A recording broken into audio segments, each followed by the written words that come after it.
Они не повышают голоса, они не умоляют. Они не делают заявлений, они просто исчезают не от слабости, а от мудрости. Эмоционально сильные мужчины уходят, не издав ни звука, потому что поняли то, чего большинство никогда не понимает. Не все требует реакции. Не каждая битва стоит того, чтобы жертвовать своим спокойствием. В мире, где процветают шум, споры, бесконечные объяснения и драмы, существует редкий тип мужчин. Человек, овладевший тихим искусством. Уйти, не сказав ни слова. Он не холоден. Он не бессердечен, он просто ценит свой рассудок больше, чем необходимость доказывать свою точку зрения. Он прошел через огонь, через предательство и усвоил эту истину. Мир обладает большей силой, чем правота. А уйти — это не сдаться, это подняться выше. Он не за кем не гонится, этот человек, воспитанный молчаливыми страданиями, не гонится. Не женщина, играющая в эмоциональные игры, не друг, который исчезает в трудную минуту, не член семьи, который появляется только тогда, когда ему что-то нужно. Он не остается там, где уважение исчезло. Потому что как только уважение исчезает, исчезает и связь. И когда это происходит, он не борется, он не умоляет, он не кричит. «Посмотри, что ты со мной делаешь». Нет. Он просто тихо кивает, собирает остатки достоинства и уходит. Самый тихий шаг часто оказывается самым сильным. В философии стоиков истинная сила часто проявляется в молчании. Марк Аврелий однажды сказал: «Лучшая месть быть не похожим на того, кто причинил боль». Значение: не отвечай хаосу хаосом. Не отражай их яд.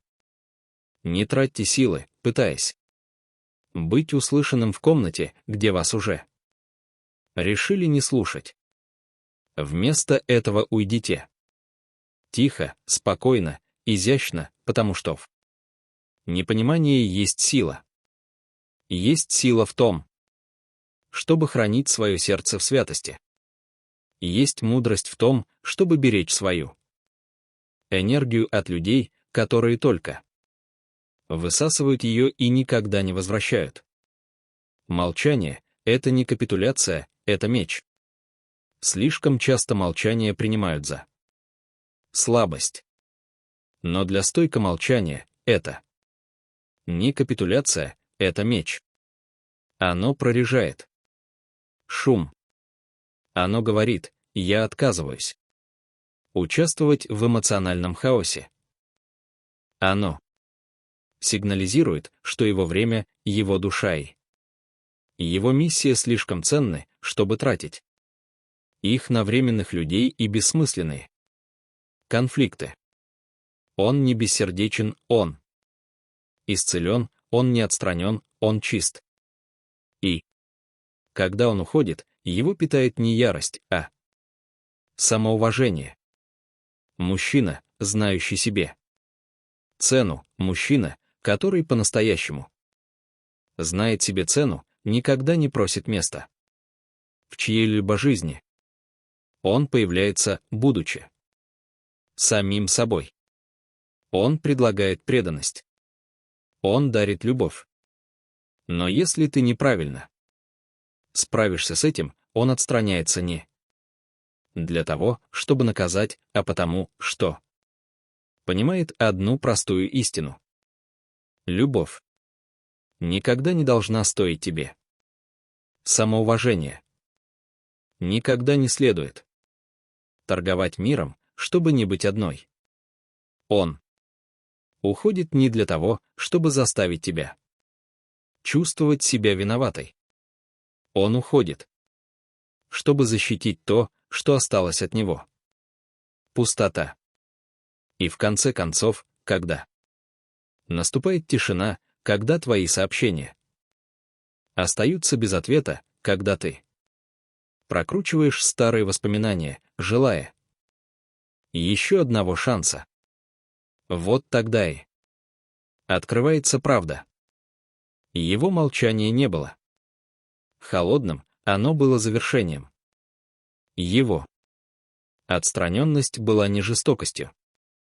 Это была ясность. И к тому времени, как ты понимаешь, что он для тебя значил, он уже зашел слишком далеко, чтобы до него дотянуться, потому что эмоционально сильные мужчины не возвращаются в тот же хаос, от которого уже исцелились. Послание каждому мужчине, который слышит. Это. Каждому мужчине, который слышит. Это. Ты не слаб, если уходишь. Ты не жесток, если хранишь свое сердце.